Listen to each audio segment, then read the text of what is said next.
For months, Iran genuinely believed it had successfully called Trump's bluff on this specific issue. Every single time the threat of striking Kharg Island came up, the small coral speck in the northern Persian Gulf that carries nearly all of Iran's oil exports out to the rest of the world, the actual bombs never seemed to fall on the oil infrastructure itself. Tehran watched American strikes hit military sites on that island, watched Trump post threat after threat on social media, and somehow the terminals kept standing, the tankers kept loading, and Iran's leadership genuinely appeared to believe that Washington was unwilling to cross the one line that would actually cripple the country's entire economy. That confidence turned out to be badly misplaced, because while everyone was watching closely to see if American bombs would finally level Kharg Island once and for all, Trump found a completely different and far quieter way to accomplish something remarkably similar. And as of right now, Iran's single most important oil terminal has sat essentially frozen and completely unusable for longer than at any other single point in this entire war so far. So let's walk through exactly how this entire situation actually developed, why Kharg Island matters so enormously to Iran's entire economic survival as a functioning state, and how a strategy that never actually required leveling the terminal itself with bombs has nonetheless ended up achieving something remarkably close to the same practical result anyway. And if you want to keep following every twist of this economic and military standoff, go ahead and subscribe, because this specific front of the war has quietly become one of the most consequential. Let's start with why Kharg Island matters so much in the first place, because you cannot understand the stakes of everything that's happened here without understanding just how singularly important this one small island actually is to Iran's entire national economy. Kharg sits a little over 20 miles off Iran's southwestern coast in the northern Persian Gulf, and despite being tiny, barely large enough to spot on a map at normal zoom, it handles somewhere around 90% of all of Iran's crude oil exports. The reason for that overwhelming concentration comes down to simple geography. Much of Iran's own coastline along the Gulf is too shallow to allow the largest oil tankers, the massive vessels known as VLCCs that can carry 2 million barrels or more in a single load, to actually dock and load cargo. Kharg's deepwater jetties are one of the very few places in the entire country capable of servicing those enormous ships, which means that if you shut down Kharg Island specifically, you don't just disrupt some of Iran's oil exports, you effectively strangle nearly the entire flow all at once. The island itself hosts multiple critical pieces of energy infrastructure, including a major oil production and export operation capable of handling roughly 500,000 barrels of crude a day on its own, along with a significant petrochemical complex, and its overall loading capacity across all of its facilities runs to something like 7 million barrels a day when fully operational. Given that Iran's oil exports are overwhelmingly what funds the government, the military, and the broader regime apparatus, Kharg Island isn't just an economic asset among many. It is, in the most literal sense possible, the single financial artery keeping the entire Iranian state funded. That's exactly why, from the very earliest days of this war, both American and Israeli officials openly discussed Kharg Island as one of the most consequential targets available in the entire conflict. Israel's own former prime minister publicly argued that destroying Iran's oil fields and its broader energy industry on Kharg Island specifically was what would actually cripple the country's economy and potentially topple the regime altogether. A genuinely striking statement to make publicly about a piece of civilian energy infrastructure. And in mid-March, just weeks after this war first erupted with a massive opening wave of strikes across the entire country, American forces did in fact hit Kharg Island directly, though in a notably restrained and deliberate way. The strikes targeted more than 90 separate military sites scattered across the island, hitting storage facilities for naval mines and missiles that Iran had been using to help enforce its own blockade attempts across the Strait of Hormuz. But American planners very deliberately avoided striking the actual oil and gas infrastructure itself. Trump nonetheless described the operation in characteristically dramatic terms afterward, claiming the strikes had totally demolished most of the island and even threatening, somewhat casually, that the United States might hit it a few more times, in his own words, just for fun. Oil markets reacted immediately to that kind of rhetoric, with prices climbing on the sheer uncertainty of whether the actual export infrastructure might be next. But satellite imagery, reviewed just days after that initial strike, told a genuinely different story than the rhetoric suggested. The terminal was still functioning. Tankers were still moored at its berths. Whatever damage had actually been inflicted, it clearly had not touched the core export capability that keeps Iran's oil economy running. That gap between Trump's dramatic public language and the actual restraint being shown toward the oil infrastructure itself became something of a running pattern throughout the following months.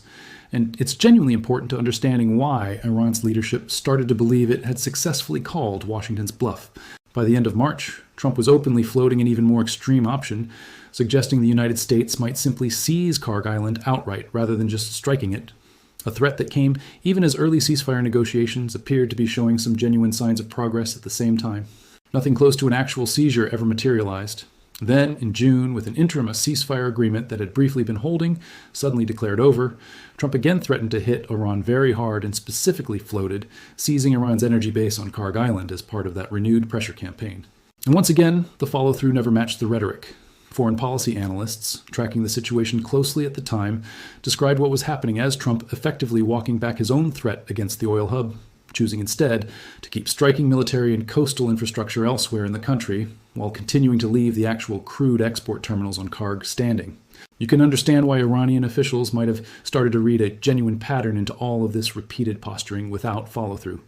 Every single time the rhetoric escalated toward directly destroying Kharg's oil infrastructure, something held Washington back from actually pulling that trigger, whether it was concern about the resulting spike in global oil prices, worry about the environmental catastrophe a burning oil terminal would create in the middle of the Persian Gulf, or simply a calculated bet that there were other ways to apply pressure without taking an action that dramatic and that difficult to walk back once taken. Whatever the actual reasoning inside the White House, the practical effect was that Iran kept watching threat after threat against its most important economic asset evaporate without ever actually being carried out.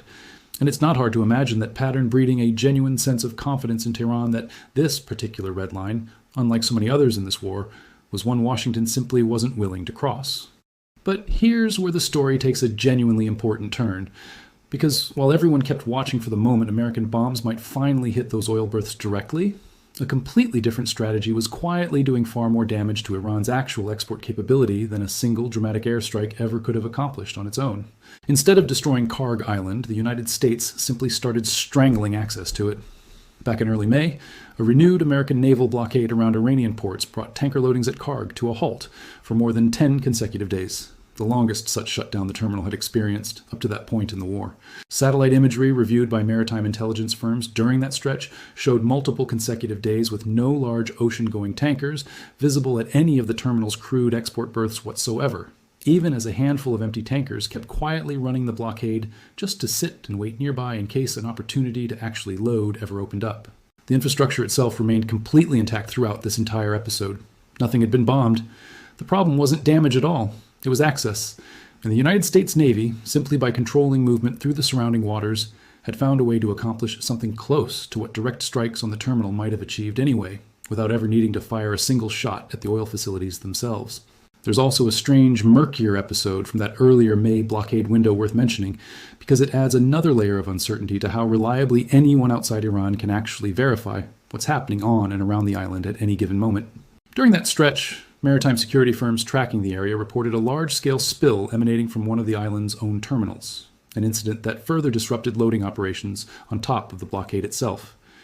Iranian officials publicly claimed the spill had been caused by a tanker illegally dumping oily waste over the side, rather than any failure of the terminal's own infrastructure, while the company actually operating the terminal denied any leakage had originated from its facilities at all. Nobody outside of Iran has ever been able to independently confirm exactly what happened or how serious the resulting environmental damage actually was,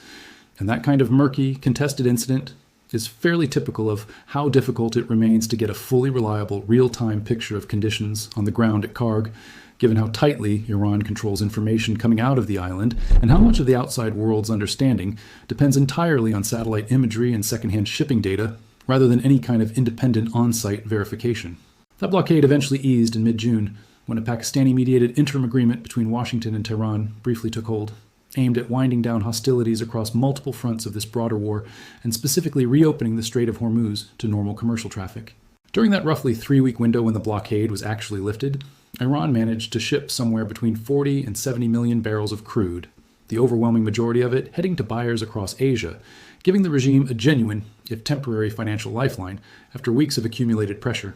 Iranian officials, including the country's own parliament speaker, publicly acknowledged the real economic toll the earlier blockade had inflicted, while also pointing to the higher prices Iran was able to realize once shipments finally resumed as something of a silver lining. That brief reopening genuinely mattered to Iran's economy, at a moment when the broader war was already straining the country's finances in almost every other direction imaginable.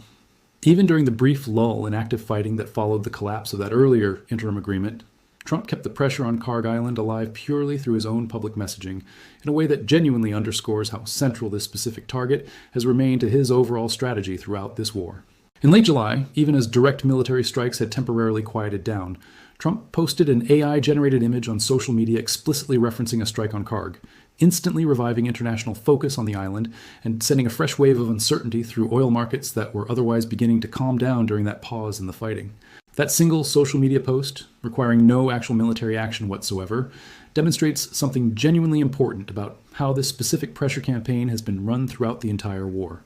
The mere possibility of a strike on Kharg Island, kept alive through rhetoric and imagery alone, has functioned as its own independent form of leverage, unsettling markets and keeping Iranian planners on edge without Washington ever needing to actually authorize a new round of bombing. It did not last. That interim agreement collapsed entirely by early July, after Iran struck multiple commercial vessels, transiting the strait in direct violation of the terms both sides had just agreed to. The United States responded by reimposing the naval blockade around the middle of July, and this time, the shutdown at Kharg Island didn't just slow tanker traffic the way earlier episodes had. It brought loading operations to a complete and total stop. Operations at the terminal effectively halted on the 31st of July, according to multiple independent shipping and energy intelligence firms tracking the situation. And as of the most recent satellite passes and shipping data available, that shutdown has now stretched on for well over a week, with some assessments describing it as the longest continuous halt Kharg Island has experienced at any point since this entire war began back in February. All three of the island's major loading berths have reportedly sat completely empty for an extended stretch, and the backlog building up around the island has become genuinely staggering, with estimates suggesting somewhere in the neighborhood of 50 fully laden tankers now sitting stranded along Iran's coastline with nowhere to actually deliver their cargo, essentially functioning as floating storage for oil that has nowhere left to go. Separate tracking of vessels anchored specifically in the waiting area around the island found the number sitting at its lowest point in well over a month, and maritime intelligence analysts have specifically flagged a growing number of tankers operating without their normal tracking signals active. A strong indicator that increasing numbers of vessels are trying to quietly slip past the blockade or disguise their movements, rather than risk being caught attempting a legitimate approach to the terminal. It's also worth understanding exactly how this specific squeeze on Kharg Island ripples outward into global energy markets more broadly, because Iran losing access to its primary export terminal doesn't happen in isolation from the rest of the world's oil supply picture. Whenever traders and analysts see confirmation that Kharg has gone idle for an extended stretch, that immediately factors into broader pricing calculations across global crude benchmarks,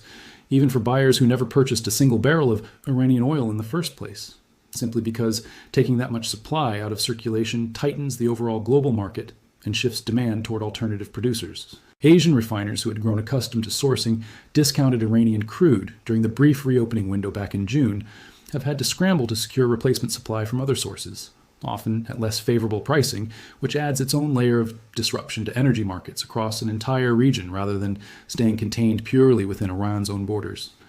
That broader ripple effect is part of why oil traders and energy analysts have been tracking satellite imagery of 3 empty berths on a small island in the Persian Gulf with the same level of attention normally reserved for major central bank announcements, because a shift in Kharg's operational status genuinely moves markets on a global scale, not just a regional one. So here's the genuinely important strategic point buried underneath all of this satellite imagery and shipping data, because it explains why this particular approach has arguably done more sustained damage to Iran's oil economy than the actual bombing campaign against Kharg's military infrastructure back in March ever managed to accomplish on its own. As one energy analyst tracking the situation put it plainly, the immediate constraint here has never really been about physical damage to the export infrastructure itself. The berths are still standing, the pipelines are still intact. The problem is entirely about access, about the compounding operational and security risks that vessel owners, insurance underwriters, ship crews, and oil traders all have to weigh every single time they consider actually sending a tanker anywhere near Kharg Island, while an active American naval blockade remains in place. That's a fundamentally different kind of pressure than a bombing campaign, and in some ways, it's a more durable and more difficult one for Iran to simply route around or rebuild its way out of. You cannot repair your way past a blockade the same way you might eventually repair bomb damage to a physical structure. As long as American warships remain positioned to intercept and turn back tankers attempting to reach the island, the terminal's physical condition becomes almost irrelevant Because functionally, from an economic standpoint, an intact terminal that nobody can safely reach accomplishes almost exactly the same outcome as a terminal that's actually been destroyed. And that's genuinely worth sitting with for a moment, because it reframes the entire question of whether Iran actually succeeded in calling Trump's bluff on Kharg Island the way it appeared to for much of this war. In one narrow sense, yes, Iran was right. The oil terminal itself was never leveled by American bombs the way the more dramatic threats repeatedly suggested it might be. The physical infrastructure that Iran's leadership was so worried about seeing destroyed largely survived intact. But in every practical sense that actually matters to Iran's economy and its ability to fund itself, the outcome has ended up looking remarkably similar to what direct destruction might have accomplished anyway, just achieved through a slower, quieter, and in some ways far more sustainable method that doesn't carry the same political and environmental risks that came with the threat of outright bombing the terminal. Iran spent months bracing for and rhetorically pushing back against the possibility of a dramatic airstrike, and in doing so may have genuinely underestimated just how effective a patient, sustained naval blockade could be at achieving essentially the same economic outcome without ever needing to cross that more dramatic and more politically fraught line at all. It's worth being specific about exactly what infrastructure actually sits on this small island, because the sheer concentration of critical assets in such a compact footprint helps explain why it became such an obvious flashpoint the moment this war began. The island hosts the operations of what's essentially Iran's primary crude production and export company, capable on its own of handling roughly 500,000 barrels of oil a day, connected by an extensive network of pipelines running back to Iran's largest onshore oil and gas fields on the mainland. Alongside that sits a significant petrochemical operation, adding another layer of economically vital, difficult to quickly replace industrial capacity to the same small stretch of coral and sand. Having that much of the country's entire energy export capacity concentrated in one place has always represented a genuine strategic vulnerability for Iran, one that predates this current war by decades. In fact, the last time Kharg Island faced anything resembling this level of sustained military pressure was back in the 1980s, during the brutal Iran-Iraq War, when it also became a repeated target precisely because of how much economic damage disrupting it could inflict relative to the effort required to actually strike it. There's also a broader financial and political calculation clearly running through Washington's decision to favor this blockade-based approach over direct destruction, and it's worth being honest about the reasoning here rather than treating it as some kind of accidental restraint. Directly bombing an active oil export terminal handling multiple million barrels a day carries enormous risk of a genuinely catastrophic environmental disaster in an enclosed body of water like the Persian Gulf, the kind of oil spill that could take years and enormous sums of money to clean up, and that would generate exactly the kind of imagery and international backlash no American administration wants attached to its handling of this war. It would also almost certainly trigger a much sharper and more immediate spike in global oil prices than a blockade produces, since markets can generally price in the ongoing uncertainty of a blockade far more gradually than they can absorb the shock of watching one of the world's most important export terminals go up in flames overnight. A blockade, by contrast, lets Washington apply genuinely severe and sustained economic pressure on Iran's government, while retaining the ability to ease that pressure relatively quickly if diplomatic circumstances shift. Something that would be far harder to walk back after actually destroying physical infrastructure that took decades to build. It's also worth mentioning, because it adds a genuinely interesting complication to this entire picture, that Iran hasn't simply been sitting passively while all of this unfolds. Reports have indicated that Iran and Oman are currently in what's been described as the final stages of negotiating their own separate arrangement specifically covering traffic through the Strait of Hormuz, a deal that would reportedly impose new transit fees on shipping companies, while explicitly banning American and Israeli vessels from using specific routes altogether. That's a genuinely bold diplomatic maneuver for Iran to be pursuing even in the middle of an active blockade, essentially trying to construct an alternative framework for managing Gulf shipping that sidelines the two countries actively enforcing pressure against it. But that proposed arrangement has reportedly run into deep skepticism from both the broader international shipping industry and from the United States government itself. And it remains genuinely unclear whether any agreement negotiated bilaterally between Tehran and Muscat could actually hold up in practice against an American naval presence that has shown no signs of standing down. It's worth dwelling for a moment on what it actually means. In practical terms, to have roughly 50 fully laden oil tankers sitting stranded along a coastline with nowhere to deliver their cargo. Because that image alone captures the strategic bind Iran currently finds itself in better than almost any other single data point from this entire episode. Every one of those vessels represents oil that has already been extracted, refined to whatever degree it needed to be, loaded, and is sitting fully paid for in terms of production costs, generating precisely zero revenue for anyone until it can actually reach a buyer. Floating storage of that scale is also enormously expensive to sustain over any extended period, since chartering a supertanker simply to sit idle offshore for weeks or months at a time carries real daily costs. And insurance coverage for vessels loitering that long in a contested, actively blockaded body of water becomes progressively more difficult and more expensive to secure the longer that standoff continues. At some point, if the blockade doesn't ease, ship owners and charterers start facing genuinely difficult decisions about whether it's even economically rational to keep that oil sitting there at all versus accepting a steep loss and redirecting vessels elsewhere. A decision that would represent an even more direct and immediate blow to Iran's already battered export revenue. What's also genuinely striking about this entire situation is how Iranian officials themselves have publicly characterized their own position throughout this latest and most severe shutdown.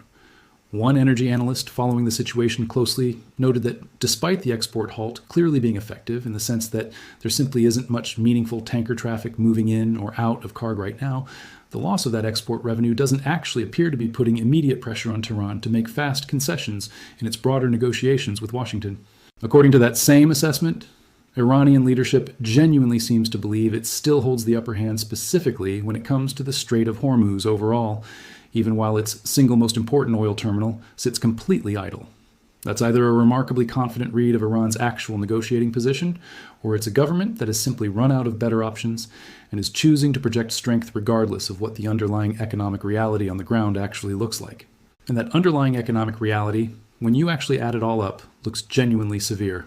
China remains by far the dominant buyer of whatever Iranian crude does make it out through Kharg Island when the terminal is actually operating, with Iranian oil accounting for a meaningful double-digit share of China's total seaborne crude imports throughout this year. Every single day that Kharg sits idle represents lost revenue that simply cannot be recovered later, oil that either stays trapped in storage indefinitely, or, in the case of that growing fleet of stranded tankers, sits floating offshore accumulating storage costs and insurance premiums, while generating absolutely no income for the Iranian government in the meantime. Layer that directly on top of everything else already straining Iran's broader economy throughout this year, a currency in genuine freefall, severe capital flight, collapsing industrial production, and you start to see how this specific blockade around this one small island connects directly into the much larger story of economic crisis unfolding across the entire country right now. Kharg Island isn't a side issue sitting apart from Iran's broader economic collapse. It is, in a very real sense, one of the most direct and most consequential drivers of that collapse,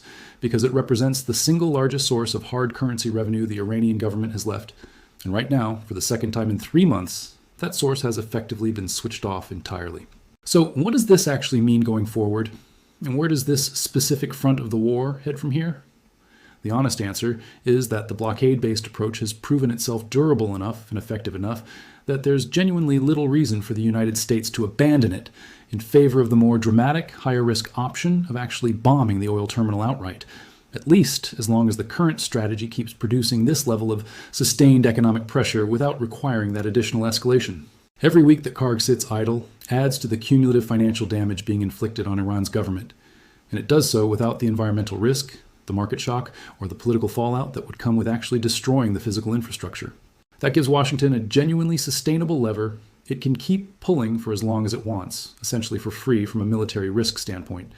since maintaining a naval blockade, however resource-intensive, carries nowhere near the same level of escalatory risk as an actual bombing campaign against active oil infrastructure. For Iran, the calculation is considerably more difficult and considerably more uncomfortable.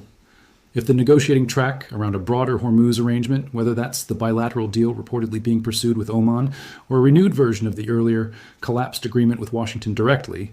doesn't produce a genuine and lasting resolution soon,